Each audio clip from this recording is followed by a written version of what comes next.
Chapitre 20. Réflexion sur la dernière scène. Jésus dit: de l'épisode de la scène, en plus de la considération de la charité d'un Dieu qui se fait nourriture pour les hommes, ressortent 4 enseignements principaux. Premièrement, la nécessité pour tous les fils de Dieu d'obéir à la loi. La loi disait que l'on devait pour Pâques consommer l'agneau selon le rituel donné par le Très-Haut à Moïse, et moi, vrai fils du vrai Dieu, je ne me suis pas considéré, à cause de ma qualité divine, comme exempt de la loi. J'étais sur la terre, homme parmi les hommes, et maître des hommes. Je devais donc faire mon devoir d'homme envers Dieu comme les autres, et mieux qu'eux. Les faveurs divines n'exemptent pas de l'obéissance et de l'effort vers une sainteté toujours plus grande.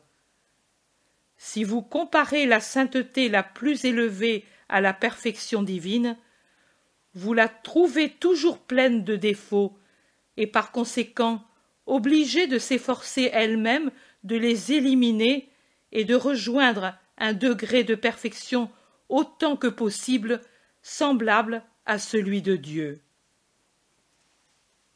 Deuxièmement, la puissance de la prière de Marie. J'étais Dieu fait chair, une chair qui, pour être sans tache, possédait la force spirituelle pour dominer la chair. Et pourtant, je ne refuse pas, j'appelle au contraire l'aide de la pleine de grâce, qui même en cette heure d'expiation aurait trouvé, c'est vrai, sur sa tête le ciel fermé, mais pas au point de ne pas réussir à en détacher un ange, elle, reine des anges, pour réconforter son fils. Oh non, pas pour elle, la pauvre maman. Elle aussi a goûté l'amertume de l'abandon du Père. Mais, par sa douleur offerte pour la rédemption, elle m'a obtenu de pouvoir surmonter l'angoisse du jardin des Oliviers et porter à terme la passion dans toute sa multiforme âpreté, dont chacune visait à laver une forme et un moyen de péché. Troisièmement, la maîtrise de soi-même et l'endurance de l'offense, charité sublime par-dessus tout, ne peuvent l'avoir que ceux qui font vie de leur vie la loi de charité que j'avais proclamée, et non seulement proclamée, mais pratiquée réellement. Qu'a pu être pour moi d'avoir avec moi à ma table celui qui me trahissait, de devoir me donner à lui, de devoir m'humilier à lui, de devoir partager avec lui le calice rituel et de poser mes lèvres là où lui les avait posées et de les faire poser à ma mère. Vous ne pouvez pas l'imaginer. Vos médecins ont discuté et discutent sur la rapidité de ma fin et lui donnent pour origine une lésion cardiaque due au coup de la flagellation. Oui, pour ces coups aussi, mon cœur était devenu malade, mais il l'était déjà depuis la scène. Brisé, brisé dans l'effort de devoir subir à côté de moi le traître. J'ai commencé alors de mourir physiquement. Le reste n'a été qu'une aggravation de l'agonie qui existait déjà.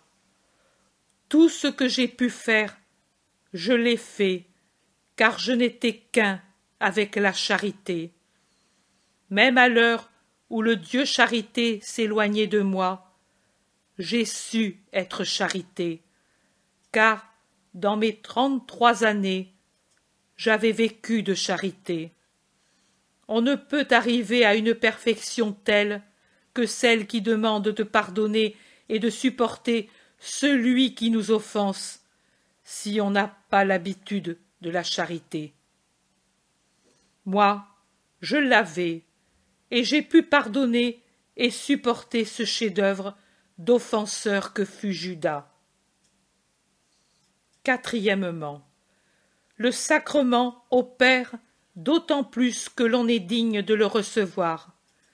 Si on s'en est rendu digne par une constante volonté qui brise la chair et rend l'esprit souverain, en vainquant les concupiscences, en pliant l'être aux vertus, en le tendant comme un arc vers la perfection des vertus, et surtout de la charité. En effet, quand quelqu'un aime, il tend à réjouir celui qu'il aime. Jean, qui m'aimait comme personne, et qui était pur, eut du sacrement le maximum de transformation. Il commença à partir de ce moment à être l'aigle auquel il est familier et facile de s'élever jusqu'au ciel de Dieu et de fixer le soleil éternel. Mais malheur à celui qui reçoit le sacrement sans en être tout à fait digne, mais qui au contraire a fait croître sa constante indignité humaine par les fautes mortelles. Alors, il devient non pas un germe de préservation et de vie, mais de corruption et de mort. Mort de l'esprit et putréfaction de la chair qui en crève, comme dit Pierre de celle de Judas. Elle ne répand pas le sang, liquide toujours vital et beau dans sa pourpre, mais son intérieur noirci par toutes les passions. Pourriture qui se déverse de la chair décomposée comme de la charogne d'un animal immonde, objet de dégoût pour les passants. La mort de celui qui profane le sacrement est toujours la mort d'un désespéré et ne connaît donc pas le tranquille trépas propre à celui qui est en grâce, ni l'héroïque trépas de la victime qui souffre d'une manière aiguë, mais avec le regard fixé au ciel et l'âme assurée de la paix. La mort du désespéré est marquée de contorsions et de terreurs atroces. C'est une convulsion horrible de l'âme déjà saisie par la main de Satan qui l'étrangle pour l'arracher à la chair et la suffoque par sa respiration nauséabonde. Voilà la différence entre celui qui passe à l'autre vie après s'y être nourri de charité, de foi, d'espérance et de toute autre vertu et doctrine céleste, et du pain angélique qui l'accompagne avec ses fruits, mieux si de sa présence réelle, dans le dernier voyage.